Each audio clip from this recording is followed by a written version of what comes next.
What is going on, folk? It's NimbleThor here, and welcome back to my mobile gaming quest, where today we are checking out Wall Breaker number 2, which is a game that, according to the developers, were made for, and hold on here, guys, hold on tight, those who have a hard time punching walls, those who secretly want to destroy things, those with terrible bosses, those who have paychecks that are smaller than your bills, those who need anger management, those who patiently want to do nothing, those who fall when trying to tie your shoelaces, and lastly, those who are in the toilet constipated. And you know what? I'm pretty sure that all of us tick at least one or two of those boxes.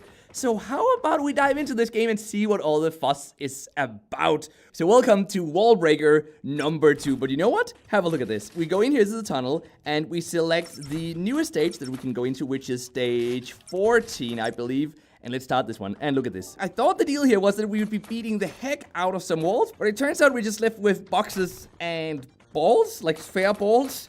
I don't know, guys. This game doesn't really make sense to me, but I am having some fun with it, though, and that's why I wanted to share it with you guys here today. Also, frankly, just because I really enjoyed that description of the game on Google Play and on the App Stores, so I knew I kind of had to make a joke about that and share it with you guys here today. So the game isn't the highest quality game out there, but it does fall into that category of stickman fighting games. There's a bunch of those out there. Typically, they're not very high quality, but they are pretty fun to play most of the time, even though they can be a bit wacky now and again. So in this game, we're not fighting other players or other stickmen, but instead we're fighting these boxes, and we have to defeat them before the timer runs out. You guys can see the timer in the top of the screen right now. We have 38 seconds left on the clock, so this one should be fairly simple, and also because we do have some pretty powerful special abilities that we can use, such as those two that are used just there, and they deal a ton of damage. Let's use them again here to break up these bigger boxes, which I think are gonna break into smaller boxes once we've defeated them, so we only have 20 seconds left on the clock now. This might actually become more difficult than I anticipated. Okay, there we go. It broke up into smaller pieces.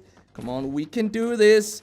13 seconds left on the clock. If we fail, though, we're just gonna go upgrade our character, which is something I've been really looking forward to. I've actually been saving a bit up. I didn't want to spoil everything, and I wanted to have something to show you guys in this video. We have 4 seconds left on the clock. Are we gonna make it 3 seconds, 2 seconds, and 1 second? No!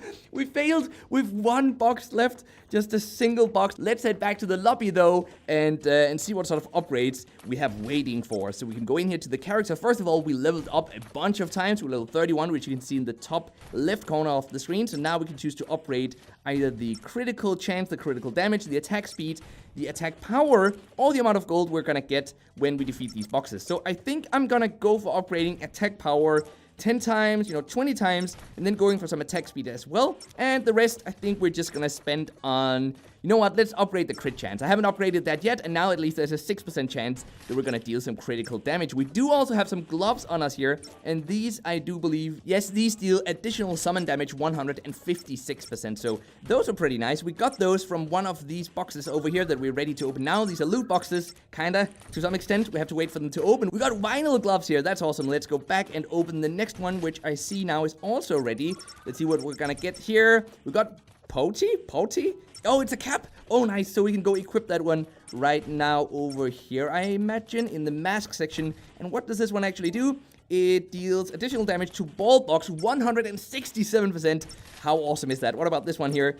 Additional rift damage, 161%. You know what, guys? I don't even know what rift damage means in this game. That's the first time seeing that. And we do have one more box we can open straight away by spending 1 of this premium currency. We got 2 from opening it, though. Oh, we got Sheba! Sheba the Sheba. Look at that. Let's go see if that's a pet we can somehow have with us.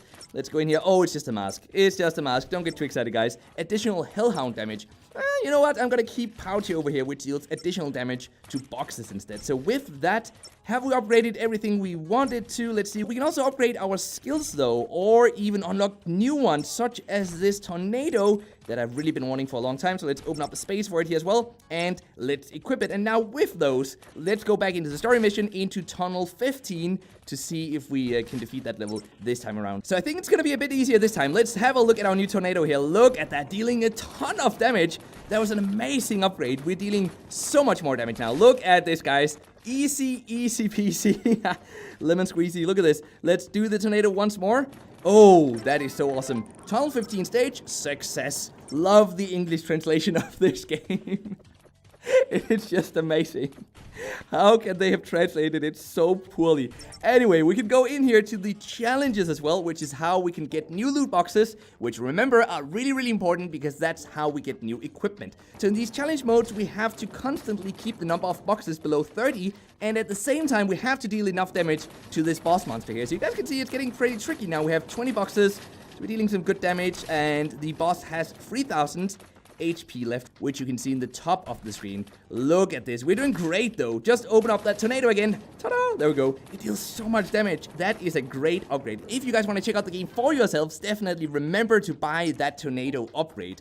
Do we want to go for challenge number 5? You know what? I think I'm going to go back and instead immediately spend some premium currency to open up this random item B back up here, which is only going to cost 8 premium currency, which frankly isn't a whole bunch. So let's have a look at this new hat that we got. Deals additional add gun damage. Again, I'm not even sure what that means, but I'm going to keep the old one. Surprisingly, this game actually also has a guild system. We can't really find any guilds right now, though. We have to level up first, I think, and then later on we can find a guild. But that adds some extra depth to the game as well. I initially thought that this would be a very, very small game, but it turns out it's actually a rather large mobile game, and there's quite a bit to get into. So with that said, how about we go upgrade some of our skills? We definitely want to upgrade this tornado here if we can. Yes, we can. We have a lot of gold, though. Where did we get all this gold from? I think we got that from opening those loot boxes. So that is yet another thing to remember if you dive into this game. Make sure to open those loot bag boxes as often and as soon as you can. So with that said, how about we head into the story missions again and see if we can complete level 16, 17, 18, and so on. Now, as you guys can hopefully hear from this video, I'm actually having a lot of fun with this game, but the game is kind of wacky, and the UI can get glitchy sometimes. For example, it sometimes requires us to click 2 times to open a menu or click on a button. It's kind of weird. It's not a deal breaker, but it does feel kind of clunky. And yeah, this UI could definitely use some extra work. And in terms of the monetization, that goes absolutely bananas as well, with multiple $100 in-app purchases. Although I can't really imagine why anyone would ever buy any of these in-app purchases, as the game is relatively easy and you can always go back and grind older levels for more currency if you have to.